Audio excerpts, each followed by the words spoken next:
আর বিষয়টা একটু নখদর্পণে রাখা উচিত ছিল আপনাদের হয়তো বা। এবার রাত্রি থেকে রক্সি ফুটবল একাডেমি আক্রমণে দেখা যাক নিয়ন্ত্রণ নিয়ে আবারও ক্রস বাড়িয়েছেন এবং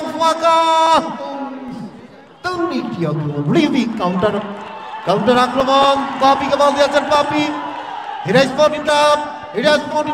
পপি ছিলেন জন্ম দীর্ঘ 19টি বছর হলো কিছুদিন আগে প্রতিষ্ঠাতা করেছেন ক্লাব।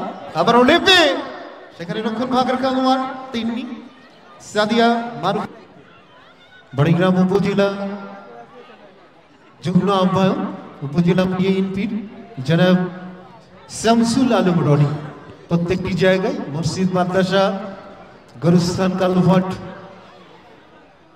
যুব সমাজদেরকে নিয়ে নতুন একটি বড়িগ্রাম উপজেলা করবার প্রত্যয় নিয়ে তারুণ্য নির্ভরশীল এই গুণী মানুষটি আলোড়ন সৃষ্টি করেছেন প্রত্যেকটি জায়গায়।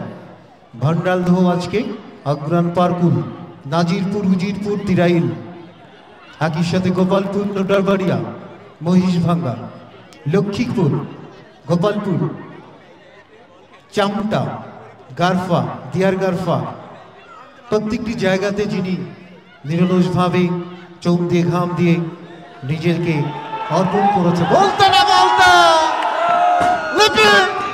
বলবো এস এম আসাদকে মাইক্রোফোনে যুক্ত করে নিচ্ছি চলতি ধারা বিবরণী করবার জন্য।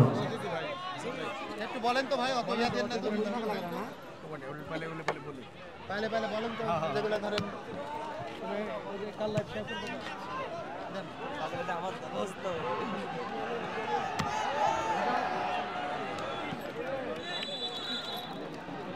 স্পোর্টিং সিরাজগঞ্জ শূন্য রক্সি ফুটবল একাডেমি বগুড়া শূন্য। নীল রঙের জার্সি পরিত রক্সি ফুটবল একাডেমি মাঝমাঠে বল ক্লিয়ার করলেন হোল্ডিং বগুড়ার অনুকূলে। দর্শক সমাগম আমার মনে হয় যত সময় গড়াবে আস্তে আস্তে দর্শক সমাগম বেড়েই চলবে। আজকের খেলার match official FI Milton Khandakar বাসার কাউন্টার অ্যাটাক ও ব্যাটাক টিমকের মধ্যে এখনো বিপদ কাটেনি শেষ পর্যন্ত পরিচালক সাইদুল ইসলাম সৌরভ আমি এস এম আসাদ দক্ষিণবঙ্গের সবাইকে স্বাগত জানাচ্ছি কমবক্সের পক্ষ থেকে।